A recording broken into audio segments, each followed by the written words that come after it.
안녕하십니까. 저는 죽음학 스케치의 저자이면서 수아진 산부인과의 원장으로 있는 김달수입니다. 오늘은 죽음 앞에서 모두 진실할 수 있을까에 대한 이야기를 하려고 합니다. 사람들은 뭔가 확고한 표현을 할 때 죽기로 맹세하고 죽어도 좋아, 또 뭐 안 그러면 내가 죽는다, 이런 표현을 통해서 자신의 결백을 주장합니다. 뭐 그런 경우에는 상대방도 어느 정도 믿어주고 또 신뢰성을 높이 인정하기도 합니다. 그만큼 죽음 앞에 우리가 하는 언급, 그런 말들은 절박하거나 간절함을 표현하는 것일 수가 있습니다. 대부분 사람들은 죽음이라는 마지막 운명 앞에서 과거의 허위를 벗고 자기 자신에 대해 그리고 자신을 둘러싼 진실의 관계들을 느끼게 된다고 합니다. 하지만 이 또한 진실을 느낀다고 확실하게 우리가 말하지 못하는 것은 그것 또한 누구도 경험하지 못한 상황이기 때문입니다. 그만큼 죽음은 심오하고 복잡합니다. 그러기에 이탈리아의 철학자 움베르토 에코라고 있죠. 그 사람은 1932년에 태어나서 2016년에 돌아가셨다 하는데, 움베르토 에코가 한 말 중에 인간은 죽음의 순간 단 한 번 진지해진다 라고 하였습니다. 그러나 저도 그렇지만 또 다양한 경험을 한 사람들은 꼭 그런 것만은 아닌 것 같다 하는 걸 조금씩 느끼는 경우가 있다고 합니다. 진정 죽음 앞에서 거짓이 없을까? 역사적으로 보면 순교라고 하는 그 죽음을 이렇게 접하는 경우가 있습니다. 물론 신념이 강해서 죽는 경우도 있지만 그 신념이 아닌, 신념과 다른 원인으로 죽는 경우도 순교에는 있는 것 같습니다. 앞사람이 선택한 길이라서 어쩔 수 없이 따라 죽는 경우도 있고, 그냥 상대가 싫어서 에이 죽어버리지 하는 그런 좀 오기랄까, 그런 것도 존재하지 않을까 하는 경우도 있을 것입니다.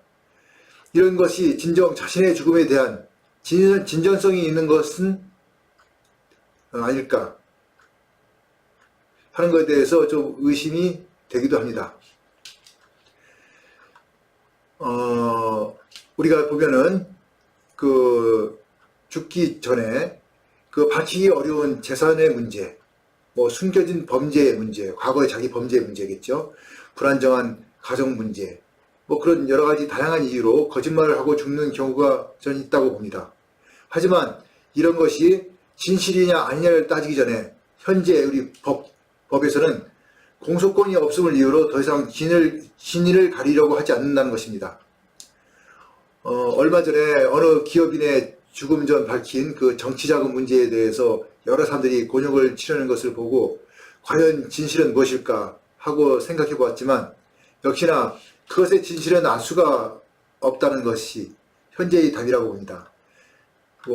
간혹 보면 숨겨둔 그 자식이나 연인에 대한 비밀을 밝히지 못하고 죽으면서 그 밝히지 못함을 더 아쉬워하던 어떤 분의 모습이 떠오릅니다.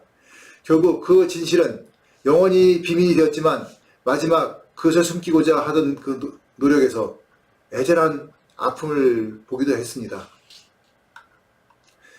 세상이 아무리 개방되고 개인주의가 만연해도 역시나 사람은 비밀이 있고 더 커지는 것 같습니다.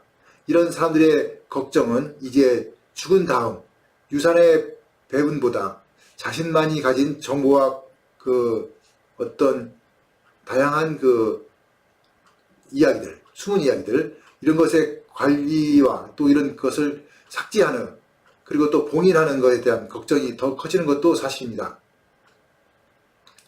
그리고 그러한 것도 시대의 흐름이라고 봅니다. 인터넷 환경의 발달은 죽어서도 죽음의 관리를 가상세까지 해줘야 하는 또 다른 어려움이 생기고 있습니다. 죽음의 연장이라고 할 수 있는 일들이 일어나는 것이죠. 아마 생물학적으로, 의학적으로 또는 법적으로 죽음이 선언이 되었다 하더라도 사회적 죽음과 가상세계의 죽음은 완전하게 마무리가 되기 어려운 것도 현실입니다. 그래서 이 분야를 정리해줄 새로운 사업이 요구되고 있고, 죽어서도 불완전한 죽음이 안 되게 남은 사람들이 도와주어야 합니다.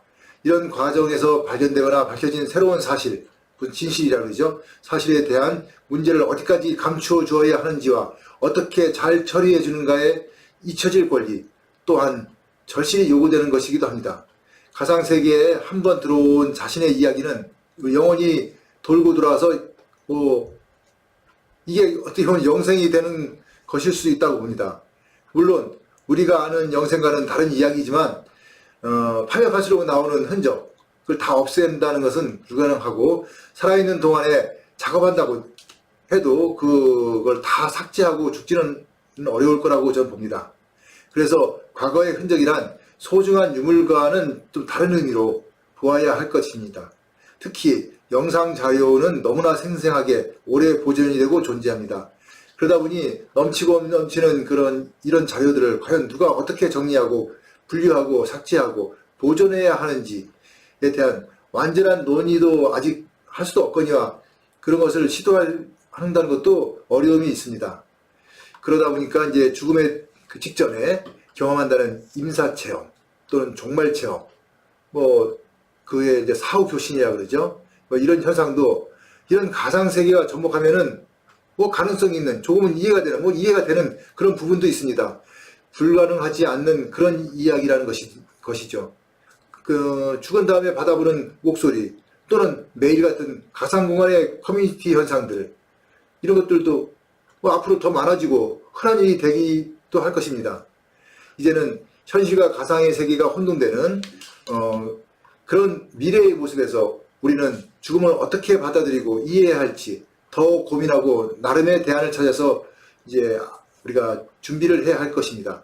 이런 현실이 더 발전을 한다면은 죽은 사람이 세상을 지배하는 가상세계의 유은 통치도 가능하다고 저는 봅니다.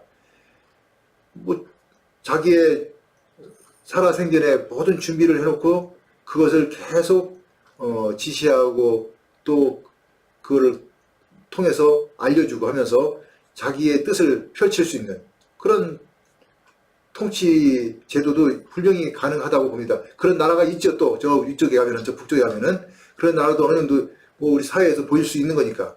그러니까 이거 죽어서도 죽지 않는 영생이라는 모습으로 변질된 그런 세상이 지금도 있고 앞으로 더 많아지지 않을까 하고 생각이 됩니다. 그래서 점차 죽음은 어렵고 복잡해질 것이라고 봅니다. 그리고 죽음 앞에서 진실은 꼭 맞는 것은 아닐 것이라고 또 생각됩니다. 죽음은 매우 새로운 진화를 하면서 그러니까 계속 진화를 하면서 변할 것이기 때문에 우리가 생각하는 그 이상의 새로운 문제를 가져올 수가 있다고 보는 것입니다. 오스트리아 출신의 그 신학자이죠. 신학자이며 철학자인 이반 일리치 아마 들어보셨을 겁니다. 그분은 1926년에 태어나서 2002년에 돌아가신 분인데 그분이 이제 죽음 앞에서 말할 수 없는 공포를 느낀다고 했습니다. 그는 그 공포의 이유를 깨닫는데 그것은 지금까지 자신이 성공적이고 행복하다고 느껴온 인생의 그러니까 인생이 사실은 허위였고 그 행복하다고 믿었던 삶을 부정할 수밖에 없는 심리적 상태가 된다고 하였습니다. 그러나 그는 정작 자기 자신도 이기심으로만 살아왔음을 알게 되었다며 이미 늦었지만 그는 자기가 인생을 잘못 살아왔음을 고통스럽게 깨닫는다라고 이제 자기의 그 저서에 표현을 하였습니다. 이 얘기는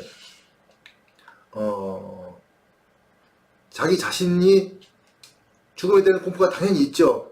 그리고 또 자기가 살아온 하는 성공이라든가 행복 이 자체도 사실은 그게 사실인지 아닌지 분간을 못하는, 또 자기가 행복하다고 믿었던 것도 이게 정말 행복한 건지 아닌지 그걸 알 수 없다는 거.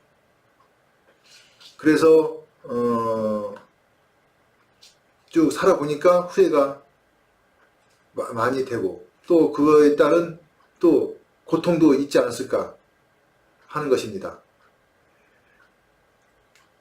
지금까지 이제 과연 죽음 앞에서 사람은 진실할 수 있을까에 대한 얘기를 하였는데 만약 누군가가 죽음 앞에서 진실할 수 있는 삶을 살았다고 한다면은 그것만으로도 충분히 잘 살았다고 할 수가 있을 것이고, 저는 그 자체가 영생이고 열반이고 그에 아니면은 더 큰 어떤 새로운 세계로의 그 행복한 여정을 떠난 것이라 저는 이렇게 생각을 합니다. 이상으로 오늘 죽음학 강좌는 과연 사람은 죽음 앞에서 진실할 수 있을까에 대한 이야기를 하였습니다. 이 이야기는 뭐 누구나 생각하는 입장에 따라서 달리 받아들일 수가 있고, 또 나 또한 어떻게 생각하느냐에 대해서 자신이 없습니다. 그래서 역시 죽음은 참 어렵고, 그리고 알지 못하는, 그러면서 알고 싶은 그런 세상이라고 저는 보고 있습니다. 이상으로 오늘 강좌를 마치겠습니다. 감사합니다.